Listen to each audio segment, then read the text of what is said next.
योगी वही है सच्चा जिसने अहंकार को मारा। योगी वही है सच्चा जिसने अहंकार को मारा हो, अहंकार को मारा हो। पीकर जहर सभी के दिल का, पीकर जहर सभी के दिल का, जीवन खूब सवारा हो, जीवन खूब सवारा हो। योगी वही है सच्चा जिसने अहंकार को मारा हो, अहंकार को मारा हो।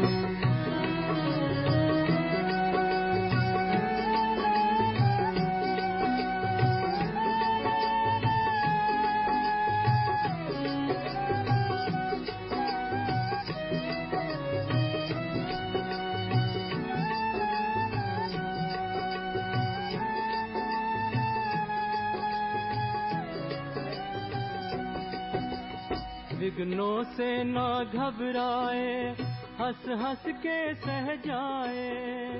विघ्नों से ना घबराए, हंस हंस के सह जाए। प्राणों की दे आहुति, सबके प्राण बचाए। जीवन में सीखा हो हंसना, जीवन में सीखा। ओम शांति। सुनते हैं 12 दिसंबर 2021 के बाबा के मधुर महावाक्य। यह मुरली चली है 9 दिसंबर 89 की। ये अव्यक्त वाणी है। आज की मुरली के सार में बाबा ने हम बच्चों से कहा, बच्चे योग युक्त और युक्ति युक्त बनने की युक्ति क्या है। योग युक्त भी रहना, युक्ति युक्त भी बनना, उसकी युक्ति देखो क्या है। तो बाबा ने सबसे पहला पाठ यही पक्का कराया कि बच्चे आप सभी श्रेष्ठ आत्माएं हो, इस रथ के सारथी हो। हम सब इस रथ के सारथी है। शरीर हमारा रथ है और हम आत्मा इस शरीर को चलाने वाली सारथी है। रथ को चलाने वाली आत्मा सारथी होना, यह स्मृति बाबा ने कहा स्वतः ही रहना चाहिए। इस रथ अथवा देह से भी न्यारा बनना है। बाबा कहे किसी भी प्रकार का देह भान न हो तब न्यारा बन सकते हैं। देह भान नहीं तो सहज योग युक्त बन जाएंगे और हर कर्म में योग युक्त युक्ति युक्त स्वतः ही आ जाएगी।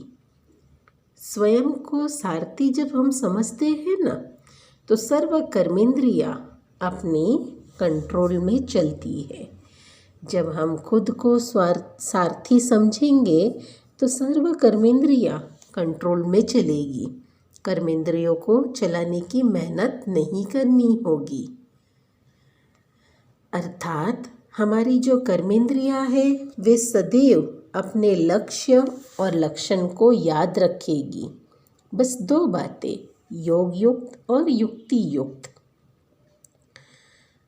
साथ ही साथ बाबा ने कहा कि कंट्रोलिंग पावर भी बढ़ जाएगा और स्वयं सारथी किसी भी कर्मेंद्रियों के वश नहीं हो सकता, क्योंकि माया जब किसी के ऊपर भी वार करती है तो माया के वार करने के बजाय विधि यही आता है, कोई न कोई स्थूल कर्मेंद्रिया अथवा सूक्ष्म शक्ति चाहे मन बुद्धि संस्कार के परवश बना देती है। ये माया का वार है। हाँ, कोई न कोई हमारी सूक्ष्म, बाबा ने कहा स्थूल कर्मेंद्रिया और सूक्ष्म शक्तियाँ मन बुद्धि और संस्कार के परवश बन जाते हैं। तो बाबा कहे बच्चे आप तो सारथी हो। हाँ, सारथी आत्माओं को जो महामंत्र वशीकरण मंत्र बाबा से मिला है, वही वशीभूत बना देती है। मन मना भव का बाबा ने हम बच्चों को महामंत्र दिया है, क्योंकि इस मन मना भव से ही हम खुद को सारथी समझेंगे, और जब सारथी समझे तो साक्षी होकर हर एक दृश्य देखेंगे। तो शिव बाबा कहे, एक बात में अगर वशीभूत हुए तो सभी भूत देखो प्रवेश हो जाती है, क्योंकि इन भूतों की आपस में बहुत ज़्यादा यूनिटी है। अगर समझो कभी क्रोध का भूत आया तो बाकी लोभ मोह अहंकार ये सब भी आ जाएंगे, क्योंकि इनकी यूनिटी है तुरंत अटैक करने की। तो बाबा ने कहा भूतों का आवाहन नहीं करो, यह भूत सारथी से स्वार्थी बना देती है। तो हमें सदैव सारथी बनकर रहना है, युद्ध करने वाले नहीं। जब सारथीपन की स्मृति में आते हो तो भूतों को भगाने की युद्ध करते हो।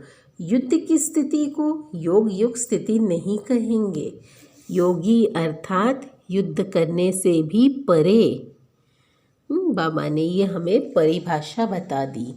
अर्थात देखो बाबा कहे कि बच्चे योग युक्त व युक्ति युक्त मंजिल के समीप जाने के बजाय रुकावट एक दीवार की तरह आ जाती है, और पहले नंबर स्थिति से दूसरे नंबर में आ जाते हैं। तो सारथी अर्थात वश होने वाले नहीं, लेकिन वश करके चलाने वाले, शरीर को अपने वश करके चलाने वाले। तो आप सब कौन से हो? सारथी। बाबा ने पूछा, सारथी न्यारे प्यारे साक्षी होकर देखने वाले या उसके वशीभूत होने वाले? तो अपनी चेकिंग हम स्वयं करके देख सकते हैं। जैसे बाबा ने कहा कि देखो सदैव आप बच्चे बाप के समान बनकर दिखाओ, अर्थात फॉलो करके दिखाओ। अच्छा, सुनते हैं आज का मीठा वरदान। अपने मस्तक के द्वारा तीसरे नेत्र का साक्षात्कार कराने वाले सच्चे योगी भव। अपने मस्तक के द्वारा तीसरे नेत्र का साक्षात्कार कराने वाले सच्चे योगी भव। इसका स्पष्टीकरण है, यादगार में योगी के मस्तक पर तीसरा नेत्र दिखाते हैं। आप सच्चे योगी बच्चे भी अपने मस्तक के द्वारा तीसरे नेत्र का साक्षात्कार कराने के लिए सदा बुद्धि द्वारा एक बाप के संग में रहो। मेरा तो एक शिव बाबा, दूसरा तीसरा कोई नहीं। जब ऐसी स्थिति होगी तब तीसरे नेत्र का साक्षात्कार होगा।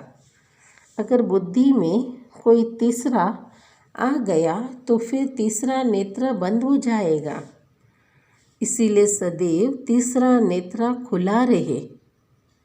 इससे याद रखना है कि तीसरा ना हो, तीसरा नेत्र खुले रखना है, लेकिन इसके लिए याद रखना कि तीसरा ना कोई, बस एक शिव बाबा, दूसरा तीसरा कोई नहीं। आज का स्लोगन है, प्रश्नचित्त बनना अर्थात परेशान होना और परेशान करना। प्रश्नचित्त होना अर्थात परेशान होना और परेशान करना। एक तो खुद भी परेशान होंगे और अपने साथियों को भी परेशान करेंगे। क्वेश्चन मार्क की क्वेश्चन कभी भी ख़त्म नहीं होती। तो हमें सदैव प्रसन्नचित्त रहना है, प्रश्नचित्त नहीं। अच्छा, ओम शांति।